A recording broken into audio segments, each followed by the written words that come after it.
Merry Christmas everybody and welcome to Dreaming in Fibre, podcast brought to you by me, Sara, of sarastexturecrafts.com. I'm all excited. It's Christmas, guys. It's today is December 11th, and I've been hard at work dyeing up the last of my custom orders today. So now, going forward this afternoon, I'm going to start packing some products for Craft for Crafters, which is my show at the end of January. So it's feeling a little bit Christmassy. I haven't got all of my decorations up, the wall's still a bit bare behind me, certainly in my office here. But I'm hoping by the weekend I'll be much more on the case, because the majority of my workload will be finished for the year. I don't close until December the 21st at 11 AM. But it's 10 days to go, 10 working days. Well, less than 10 working days now it is. It's 9 working days. Yay! So, yeah, I'm all excited. So I thought I would wear a Christmassy hat for you today. This is actually a hat that I made for Darren. It's a Ravelry pattern, and I'll just log myself in to my computer here so I can tell you who made the pattern.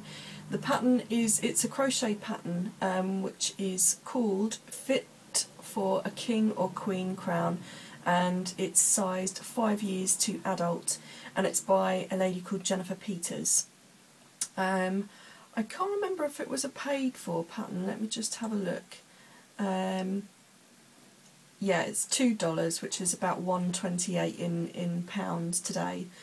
So it really wasn't very much at all, and I thought actually, you know, it's quite a versatile pattern because, I mean, once you get rid of the crown part of it, you could, you know, make little cap hats and so on, just using simple crochet stitches. And for me, this is the first time I've crocheted a hat, so it was just quite a nice little project and quite quick and easy to whip up. I just used some acrylic because I've made several Christmas crowns this year.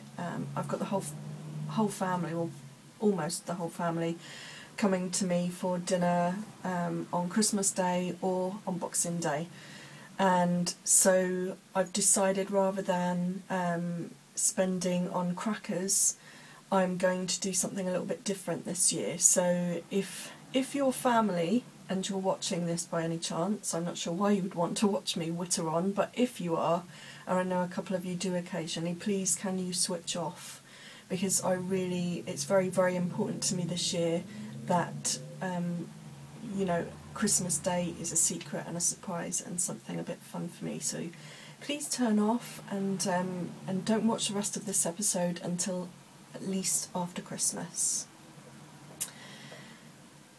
Are you sure you're gone? Are you sure? Okay, so for the rest of you, yeah, basically I've knit some Christmas crowns, crocheted a couple, and this is the only full hat that I've made, and I made this for Darren, just because he's always complaining that he's cold, so I thought it would be quite nice to give him a full hat that he can wear all day.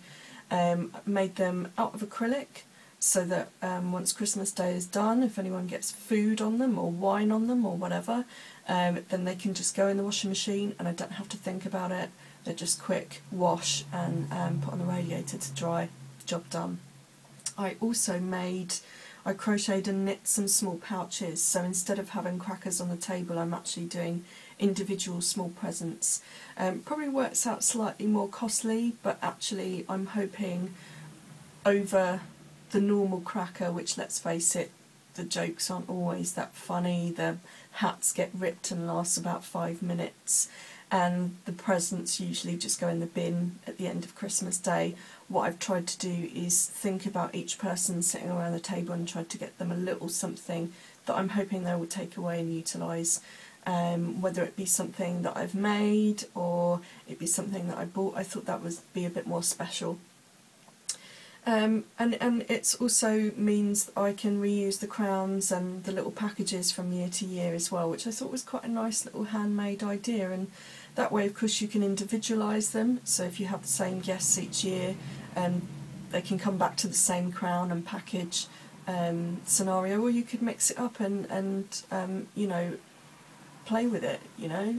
They could all look the same, all look individual, and I just thought it was a really cool idea. So for any of you still planning your Christmas day and what it's going to look like, then maybe that's something you could give, you know, have a go at. As I say, I've not done anything extravagant in that way. I've not used hand spun yarn or anything like that. I just use simple acrylic that I can stick in the washing machine after Christmas Day and really not worry about it. So that's it, job done. I'm not going to show you my other general Christmas knitting because some of it's packaged up and gone already. But I did quite well this year. I was really proud of myself actually, because going into it at the beginning of the year, knitting for me was very much a therapy thing. After the Christmas I had last year, being in hospital and all the rest of it, I just wanted this year to be simple and a much happier affair. So, you know, at the early part of the year I started knitting very much as a therapy, and it kind of grew from there, and I thought, well, I can't continue just to churn out projects for me, you know, I don't need that much knitwear in my life at the moment, you know, the cupboards are quite full. So I decided to knit up small gifts and things as my way of learning about new techniques. And, you know, I mean, for example, with this hat that I'm wearing now, it was my first chance to learn to crochet a hat. You know, with the other projects, one of the shawls that I did was my own design, and so on. So it's been quite a nice little learning curve, as well as something to keep me quite busy. And pretty much everybody on my Christmas list has got something hand knit this year, or felted actually. I think there's only the exception of one or two, and that wasn't a deliberate ploy or the fact that I'd run out of time or anything like that. It was more a case of I'd found them something already that had, you know, kind of filled the budget for the Christmas present as such, and so they'll probably get knit for next year. And my, you know, I'm sure year to year my knitting list, as I'm sure your knitting lists change from year to year. You don't always necessarily knit for the same people. You may find some people aren't necessarily somebody that you would knit for. They might not necessarily appreciate it, or they might not particularly, you know, they might be allergic to wool or something, you know. But for me, this will be my first year trying to, you know, knit for almost everybody. So next year I'm not expecting to do the same amount of knitting. You know, I might tweak that list a little bit, but, you know, we'll see. I might get a little bit more extravagant, who knows. But yeah, I mean, I've really enjoyed all of the Christmas knitting I've done so far, and I've tried to put a few of them on my Ravelry project page. You can find me on Ravelry.com as Sarah's Texture Craft, and yeah, you can see a couple of things up there, hats, scarves, that kind of thing. And I'm just really hoping that everybody is excited to receive these gifts as I have been to make them. We shall see. I'm sure they will. I'm sure they will. So I guess before I get too carried away talking about knitting and projects and things, I probably ought to give my month in review. So what have I been up to here at Sarah's Texture Crafts? Well, November was quite quiet. By comparison to October, which was a show every weekend. I think I actually worked 7 days every week of October, so by the time it got to November I was ready for a rest. I had one club shipment that went out on the 21st, which was my last of Fibre Club 2012, which has been really well received actually. Had lots of great feedback from that and lots of ideas for next year's club, which is fantastic. So thank you very much for everybody who, you know, took the risk and being my first club member, sort of testers if you like, and I'm glad that you've enjoyed it, and you know, we'll see what 2013 brings us, but certainly I have penciled in 2 clubs. I've had a lot of interest in membership for the new clubs. As I've said to everybody, and I will say again, I think I said it last month, I will be doing exactly the same sign-up process this coming Fibre Club. So what you need to do to be the first to know and to get your first exclusive option to buy in to Fibre Club will be to sign up to my monthly newsletter. It's absolutely free. You're under no obligation to purchase anything, and you just simply need to look out for the advertised slot. That will go out as a separate letter to my monthly newsletter, but it will go out to everybody who's on my newsletter list. I have 20 slots available. I know that more than 20 people have expressed an interest in this so far. If I get a significant amount over those 20 places, then I'm really going to rethink about opening extra spots. At the moment, I kind of felt like 20 was a copable amount, so I didn't really want to do too many more than that.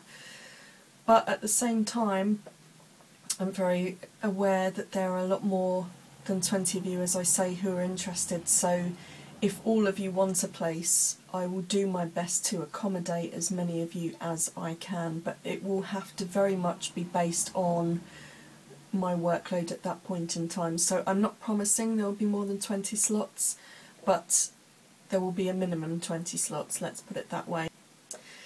So that's coming up, and that pretty much was November, and then December descended on me, and it's got very busy. I did a huge shop update at the beginning of December, and I've got a couple of bits here that I thought would be quite nice to show you because they weren't directly involved in that shop update of hand-dyed fleece, semi-solids, tops, and that kind of thing.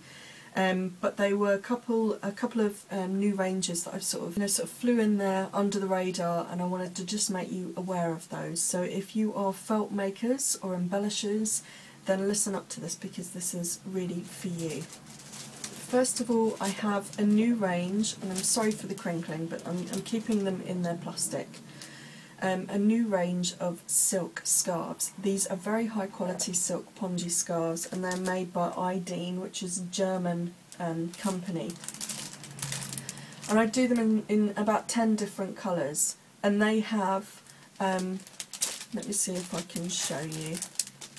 You can probably see on that one, they have a rolled edge finish, so they're really nice finish to them.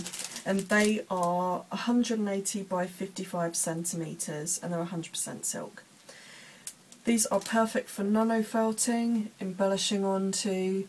They're also good for silk painting as well, if you want to add that in as a technique. But I was really thinking of the nano felters who frequent the shop.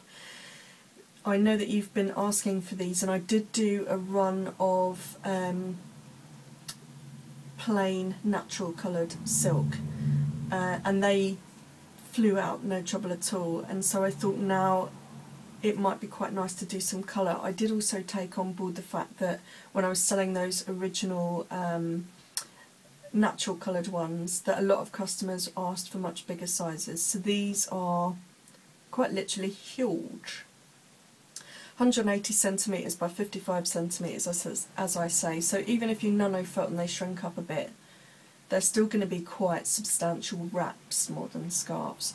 They're a great price. I'm pretty sure off the top of my head they were about £13.90. I will just check that for you. But yeah, as I say, they come in about 10 different colours. Yeah, they're £13.90 each, which is very reasonable for what they are.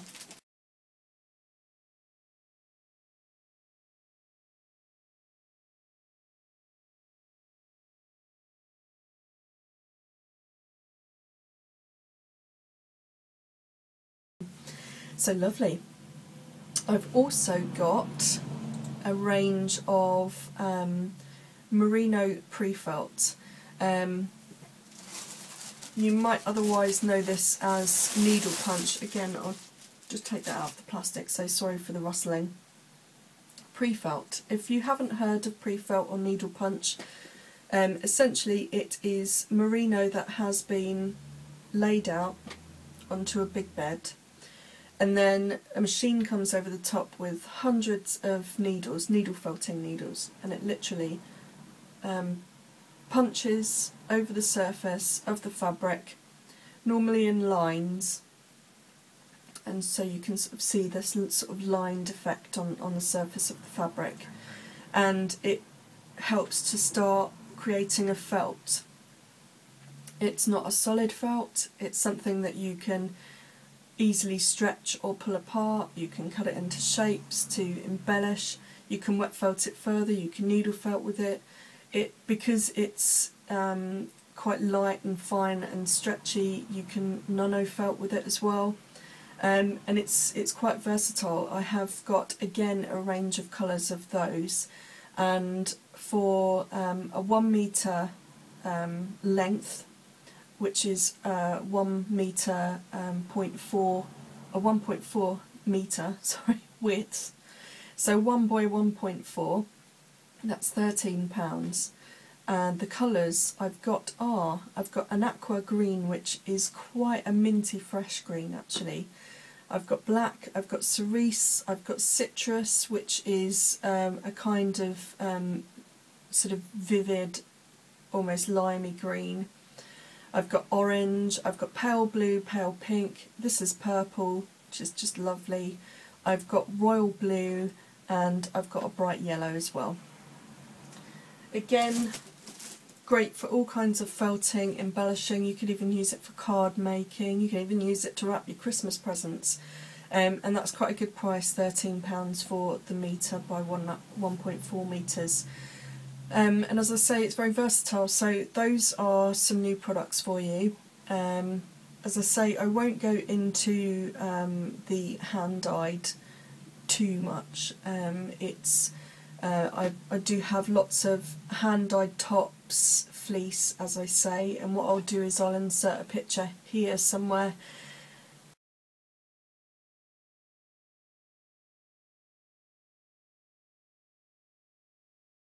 That will give you a bit more of an idea of what that looks like. That is all available on the website at sarastexturecrafts.com.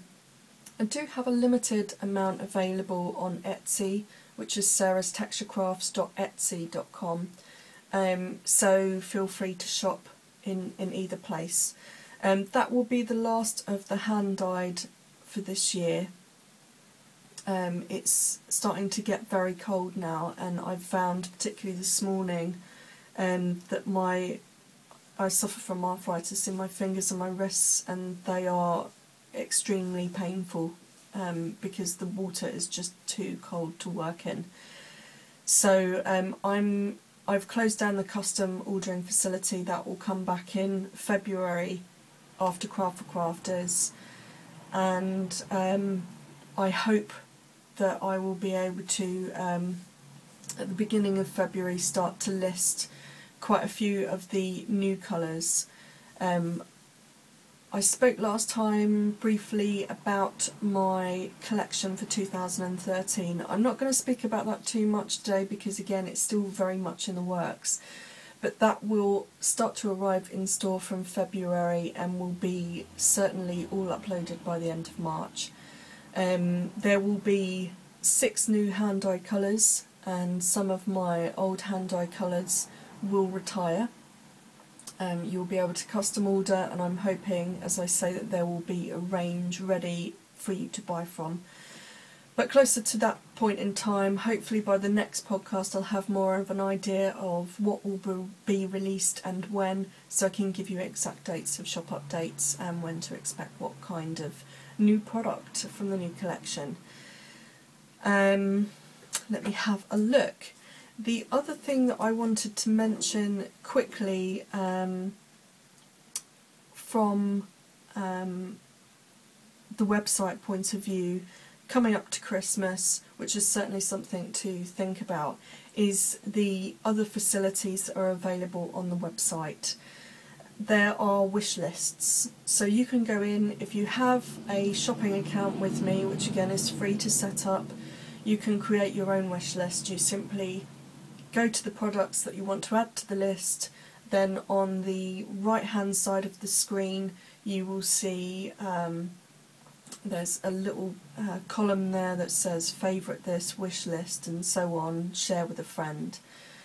If you add that to your wish list, you'll then be taken through to your wish list, which you can always get to at the very top of the screen. There's a little tab bar that says login wish list, so you can always get to it there. You can always get to it also via your account as well, and there you can create the list of the things that you might like to receive for Christmas or for birthday presents and so on.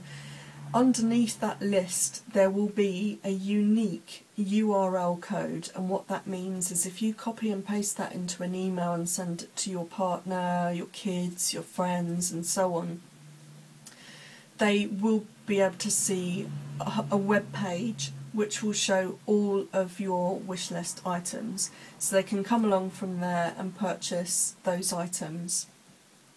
It's the first time I've used the wish list, so I'm not sure if somebody comes along and purchases something from it that it will automatically disappear from that list. I don't know. I have asked for that facility to be available, but what I would say is please just bear in mind that it might not disappear from your wish list, so maybe be either very open about giving the list to more than one person and say, you know, I've passed this on to so and so and so and so, so if you want to buy from this list, please make sure you coordinate with those other people, or give the list to one specific person and let them handle the purchasing from the list. They can buy from the list either by setting up their own account, which they can earn loyalty points on, or by just simply logging in as a guest. You know, they don't have to have an account to be able to buy from my website. So that's wish list. The other thing is to remember to use your loyalty points. I know that there are quite a few of you who have been saving your loyalty points with each order. You don't have to use them every time you order something from me. You can save them up. And you know, I know it's not a huge amount that you get in terms of loyalty points from me, but if it helps cut the cost of postage maybe, or maybe gives you a free item at the end of the year, then that's always something, you know, a little extra, isn't it? So think about that this time of the year. I'm fully expecting you to use them for, you know, that little treat for yourself, or presents for a friend, or bits and pieces that you want to gather together in order to make your Christmas decorations and that kind of thing. So do remember loyalty points are there. You do have to have an account to be able to gain loyalty points, and you do have to be able to spend a minimum of £10 to earn a loyalty point. But all of the details of that are on the website under the About and Service tab, so you can easily find that. The final thing is to mention gift vouchers. I do an electronic gift voucher service via the main website. I don't do the same facility on Etsy, it's purely via the website, so that's sarastexturecrafts.com. You can buy gift vouchers from £10 up to, I think it's £50, it might even be up to £100. Let me just have a look. It'd be helpful if I knew that, wouldn't it? Yeah, I've got £10, £20, £30, £40, £50 and £100 available. Of course you can buy multiples of each if you need to. So if you say wanted to buy a wheel for somebody but you weren't sure which one they wanted to, then you could buy that in gift vouchers and allow them to make their decision in the new year or just before Christmas. In terms of shipping, I close on the 21st of December at 11 AM. I will probably close Etsy down on the 17th, 18th or 19th. I haven't quite decided yet, but that will close earlier. That will just be so that I can make sure I can get all of those orders out on time, because the 21st will be my last post day. I'm going to get the postman to come after 11 AM, so please do not order at 11 AM and expect your order to go out on the 21st. Please try and be as sensible as possible and order everything you need and by no later than the 20th, then I can guarantee that I can get everything out on the 21st. I don't want to disappoint anybody. Back again, battery recharged and hand-dyed tops and fleece rinsed. So where was I? I think I was talking about my very, very odd week last week. It was one of those weeks where it was a real mixture of extreme highs and extreme lows and kind of nothing in the middle. It was hugely exhausting, to be honest. We started with, of course, the fact that this week is the anniversary of the passing of our baby, of the miscarriage, and so it was, you know, an extremely emotionally charged week last week, but it was an opportunity for us actually for the first time to really take in the fact that, you know, the chances of us getting pregnant, you know, are really looking, as they say, slim to none.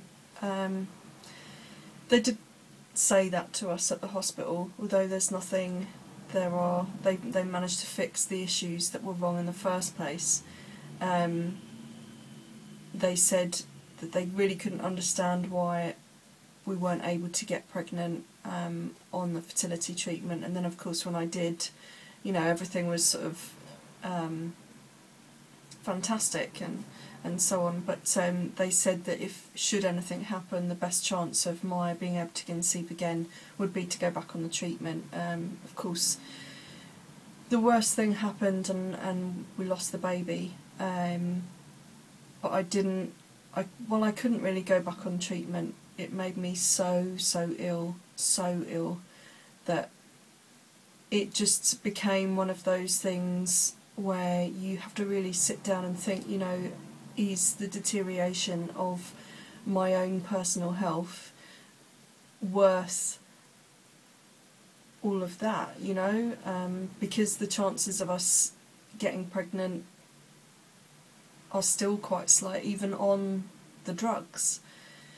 So we decided not to go back on the treatment, and it's, as I say, it's been a year now, and we've not naturally fallen, which again has caused its own frustrations throughout the year. And so this week, or last week really, was the first opportunity to really think outside of that for a change.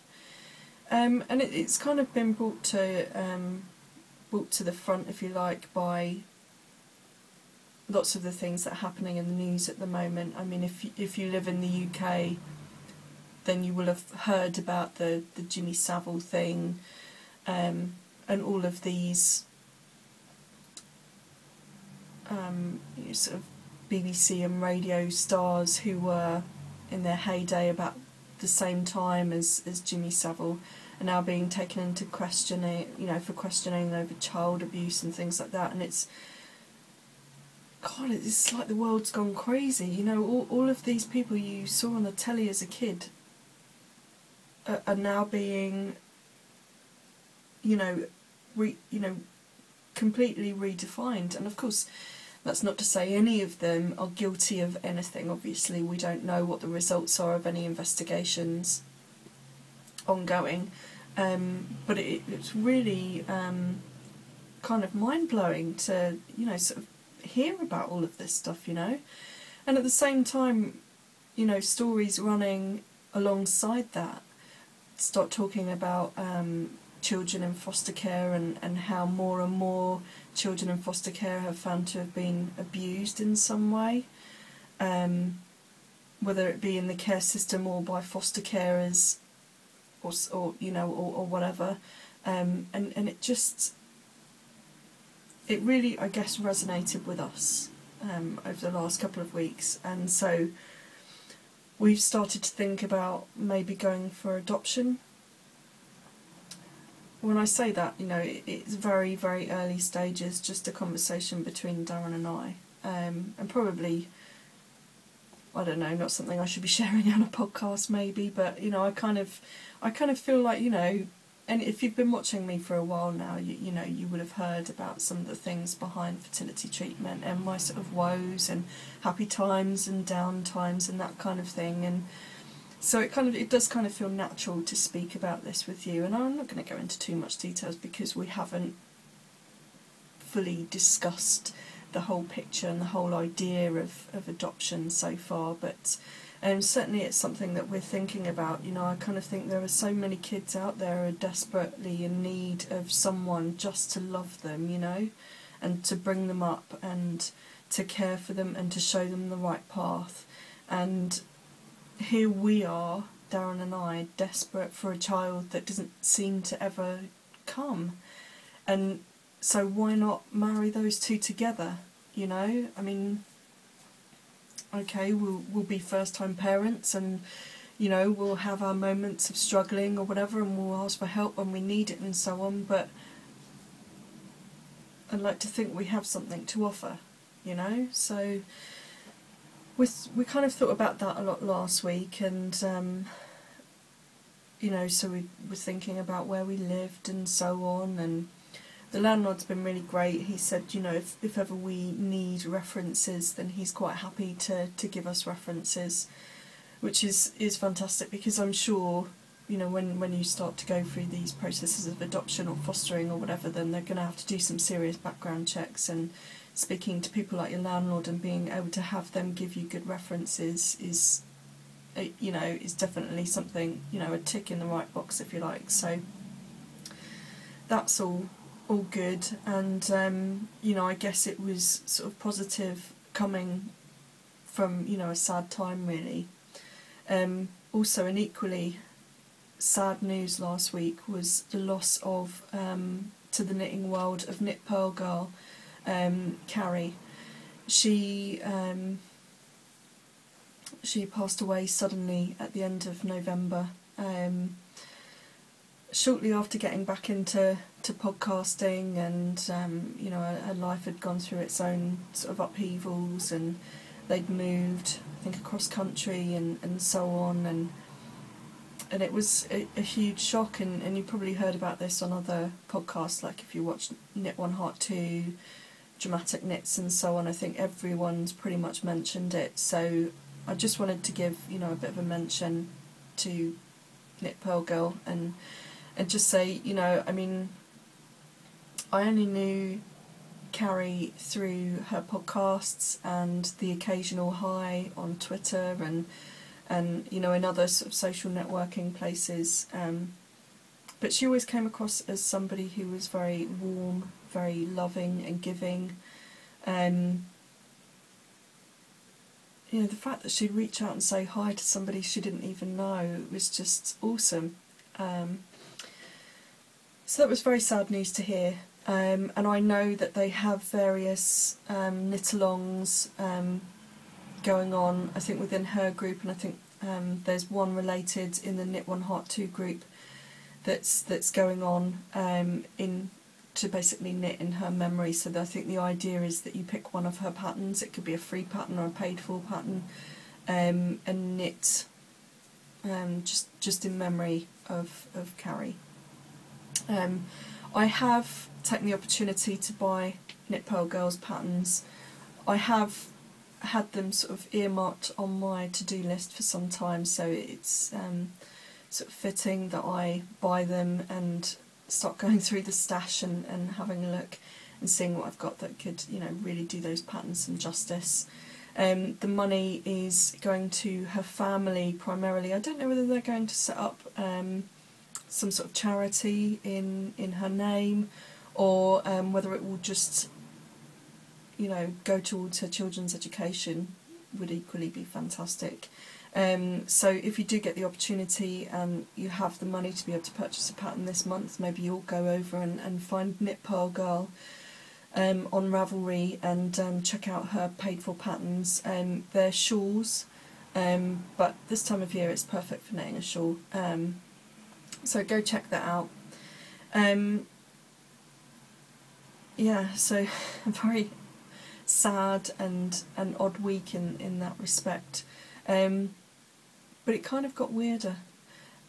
I think it was about Tuesday last week, and we've gone into the shed for something, and it's been really damp. I mean, you know what the weather's been like over this year. It's just been wet, really, non-stop. And so far this winter has really been damp. And we found a hole. And Darren saw two little bodies running towards the hole. Of course, I was not going to go in there without a spade to arm me, you know, because these look like sizable bodies going towards the hole. It turns out, in fact, they were rats, which just freaked me out, something chronic.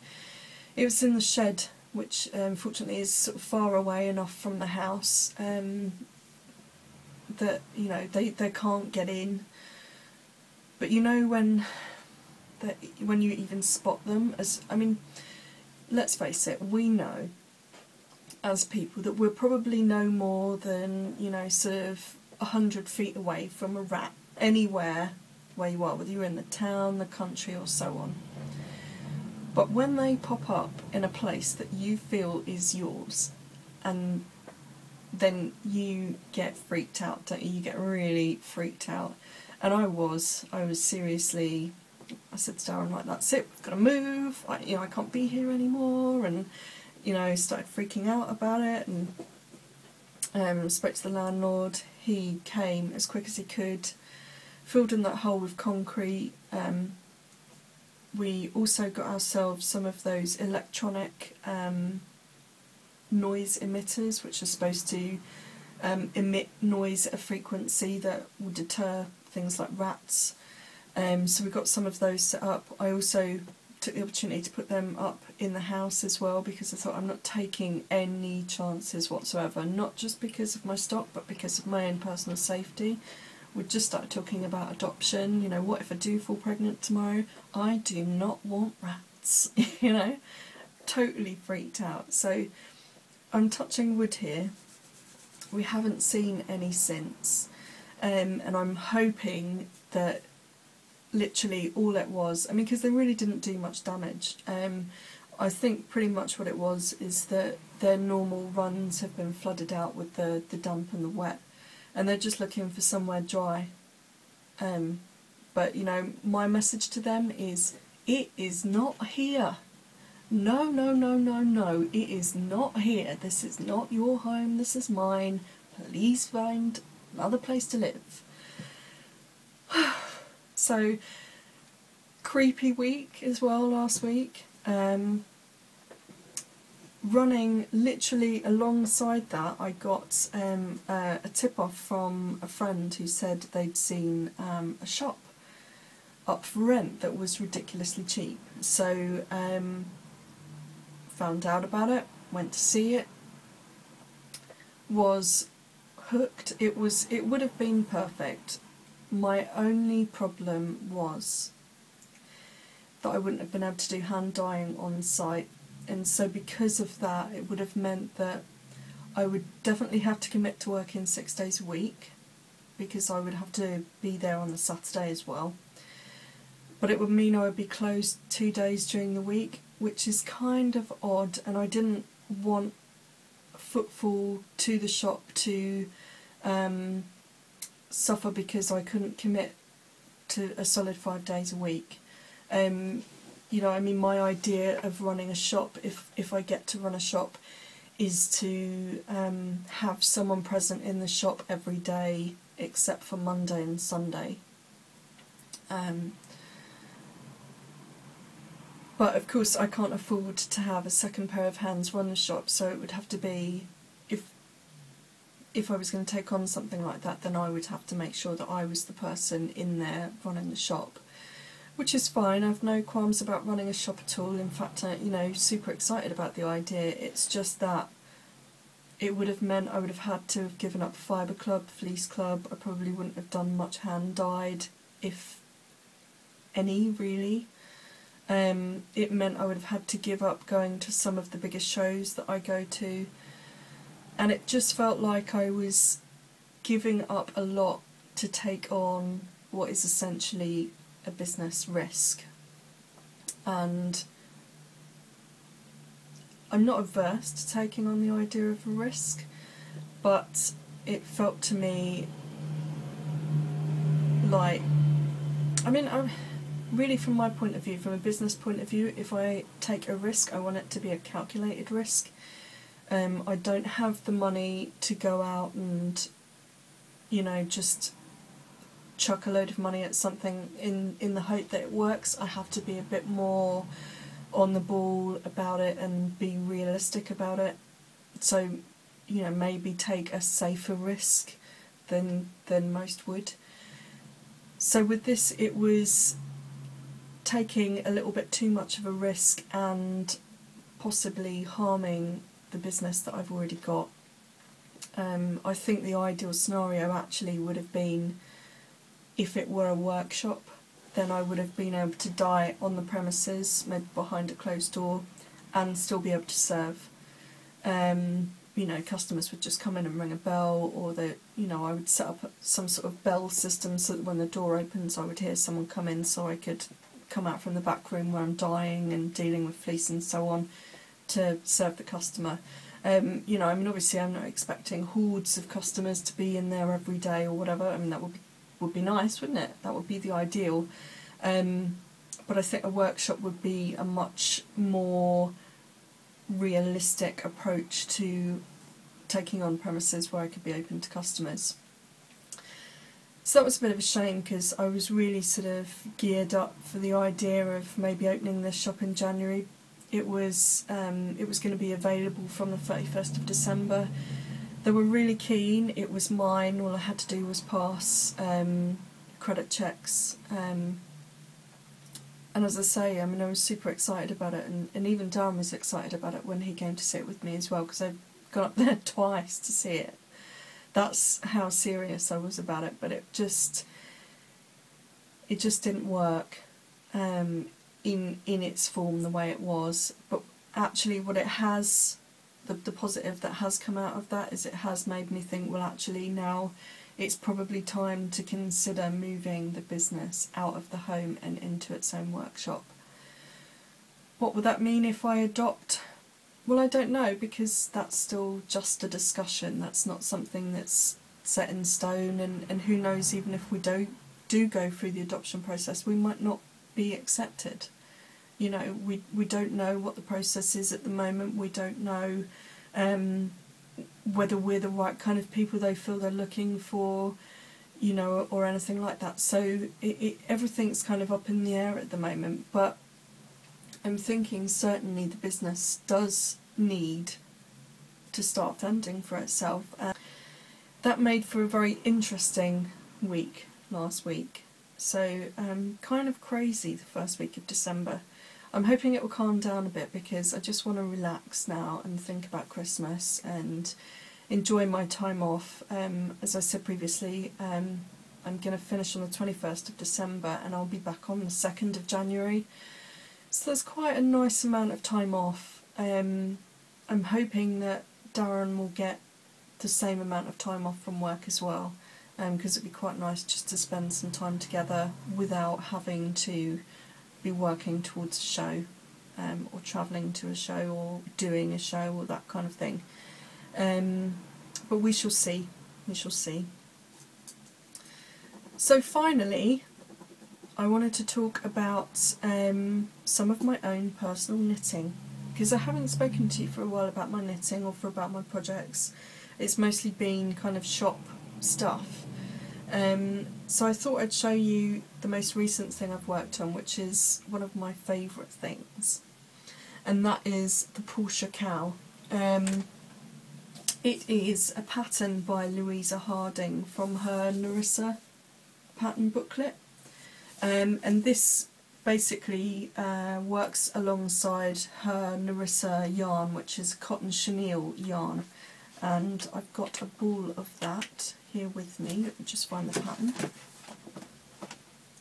So I used this colour of the Louisa Harding Narissa yarn, and that's colour teal, which she gives as a number 06. I've got 1.5 balls left from this project. nice stuff, the first time I've worked with chenille, and a really, really nice colour.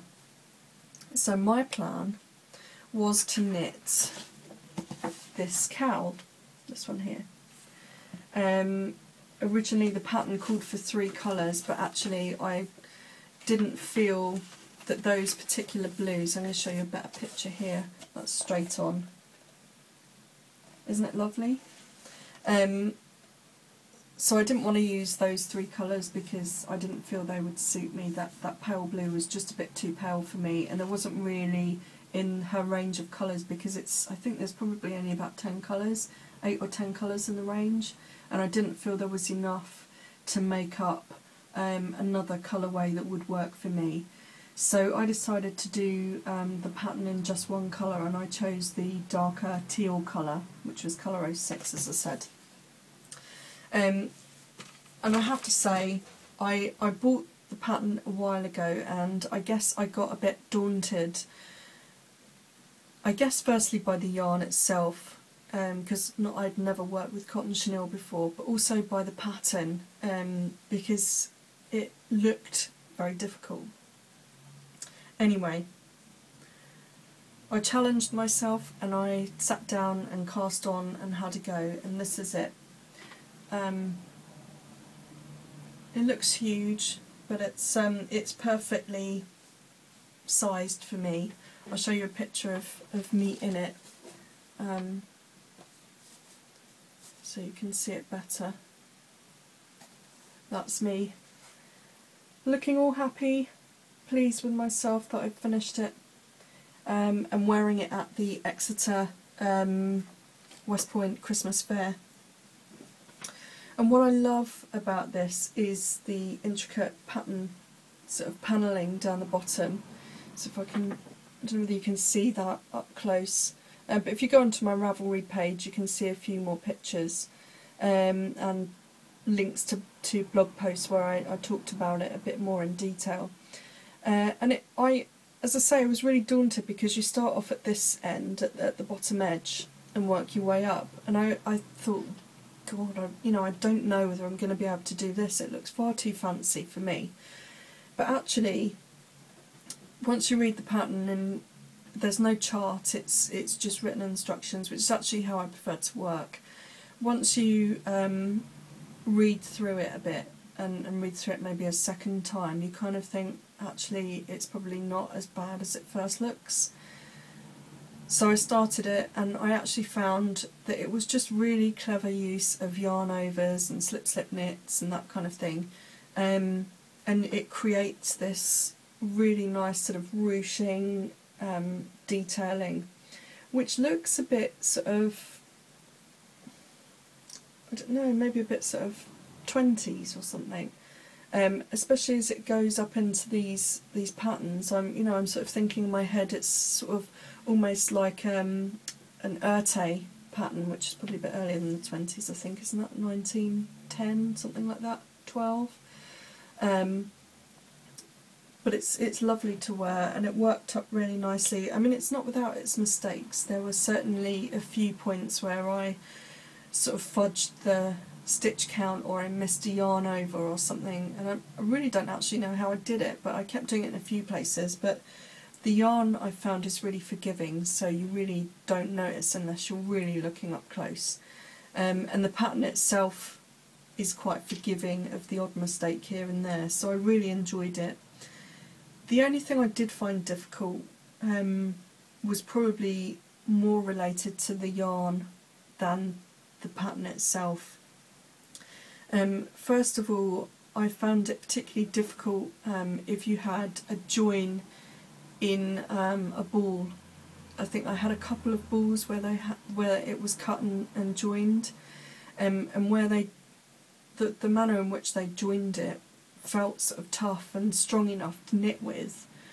But once you'd gone up a few rows and you're pulling the yarn to do your yarn overs and your slip knits and your knit two togethers and so on, that became a real weak point and split.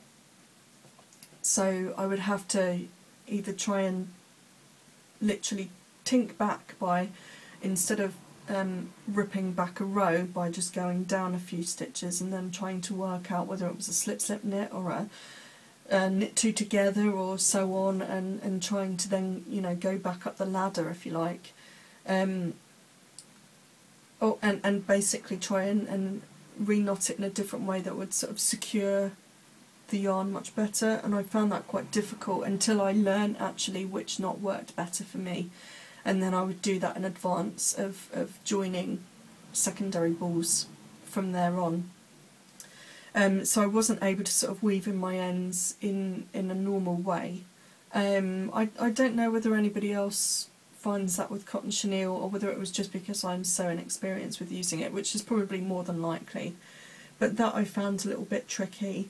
The other thing I found a bit tricky, well, not so much tricky, but a bit difficult, was the fact that it did get to a point where I could only do, say, sort of 5 or 6 rows before I would have to give up for the night, because cotton chenille is cotton based, or this particular chenille is cotton based. It was quite difficult on the hands. It was quite stiff to work with, so I would find that my wrists and my fingers, particularly if I'd been dyeing stuff during the day and the cold has really got into the joints, I would find it really difficult and painful to continue knitting for a while. So like I say, I would give up after about 5, maybe 6 rows at the most. So it did take a lot longer to knit than I originally anticipated, but it was a really nice result. It was really, really nice wear. I didn't block it in the end. I didn't feel it needed to be blocked, because the chenille sort of naturally falls into that beautiful ruched section at the bottom, and the plan and the stitch definition and the panelling above it was so clear that it didn't really need anything.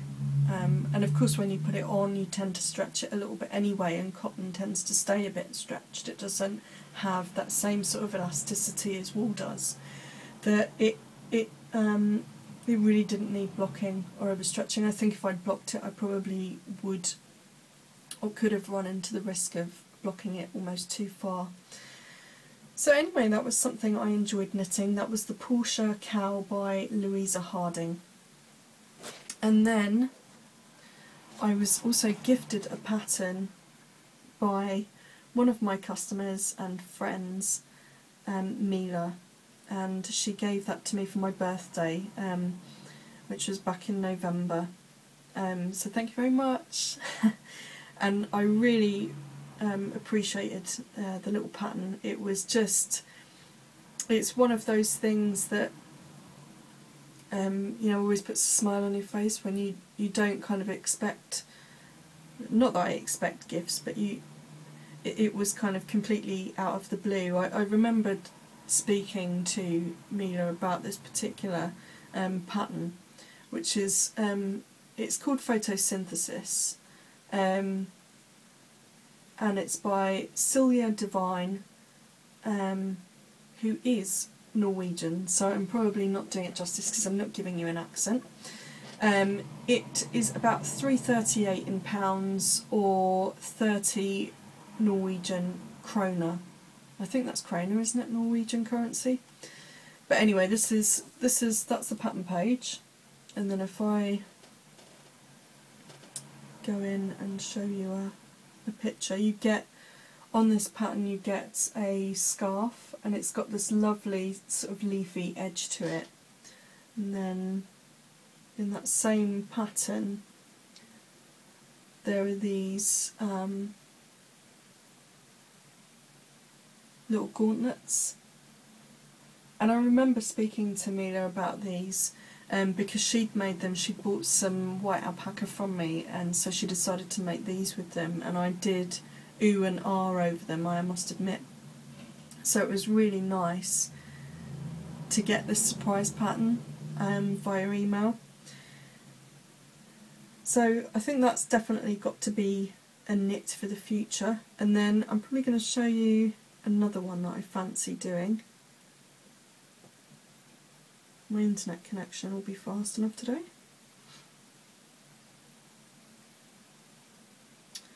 I thought I might try Knit Pearl Girls Edith, the Lady Edith shawl. I'll show you the detailed picture. This runs along the border edge, along the sort of triangle shape.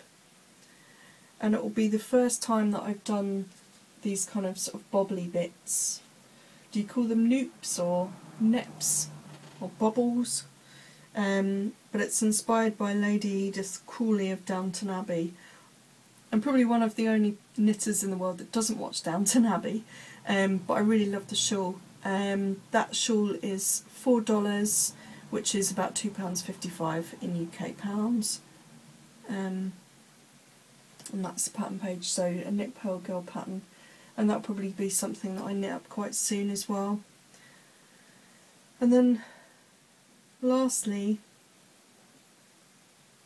well, I hope you're not watching, Shelley, that's my sister. I'm going to be knitting her, well not her, but a little somebody that's coming into her life. I shall be knitting this little cutie, and I'm just imagining this little cutie to be dragged around on the floor by its ear behind a little toddler, thumb in mouth, and just be really cute. So I've got to buy some yarn for that. I'll probably buy acrylic for that, if I'm honest, just because it will be something that's easily washable then for my sister. You know, sometimes when you've got kids, as nice as it is to have the really nice expensive stuff, it's also nice to have a range of very quick, easy washable stuff. And I'm expecting the little rabbit there to be well loved, and she's got a couple of cats and a dog as well, so I'm sure if they get hold of it, she'll be played with. So to be able to stick it in the washing machine, it would actually be quite advantageous for her. So yeah, I've got a few things to think about knitting. I've also got a couple of things on my spinning wheel. I didn't bring them up with me today to do the podcast with, but I'll probably show you next time when I've got a bit more on those done. I've got some new fibre, something that I was gifted by Darren for my birthday. And then I've got a couple of my own hand dyeds that I dyed up as samples from the Fibre Club that I'd like to get into yarn, so that I can use that as photographs, then as samples, and hopefully some patterns, some new patterns for the new year. So yeah, lots to do, and I'm hoping to get started on some of that for over the Christmas holiday. So that's it for me. I think, and I hope, I haven't looked at the time, but I hope that's been a bit of a shorter show for you today. And not too much doom and gloom about my bad week. I'm doing a lot better. There is a lot of positive, and you know, the one thing I had to say about this year really is that despite all of the rubbish that's gone on, you know, you guys have really helped. You've been amazingly supportive, whether it's being customers through the shop, coming to see me at shows just to say hi, or reaching out to me, sending me the odd pattern here or there, or just tweeting me a hello. You know, it has been absolutely amazing. I feel like I've made some real friends this year, out in the knitting, spinning and fibre world, and this podcast has just been a huge therapeutic release for me, and has made me a bit more creative in a lot of ways. So thank you so much for being here to support the show, for supporting me at sarastexturecrafts.com, and just for being you, really. So I really want to wish everyone a very, very Merry Christmas, and I hope that all of your Christmas wishes come true, whether it be that favourite perfume under the Christmas tree or having a loved one home with you this year. And I shall see you again for the next episode in January, where I hope to have lots of exciting new fibre-y things to share with you. So until then, Merry Christmas and I hope you keep dreaming in fibre. Cheers!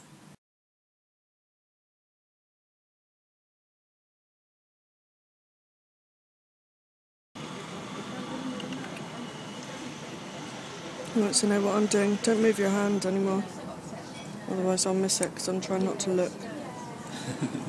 Do you take it? Yeah. Perfect.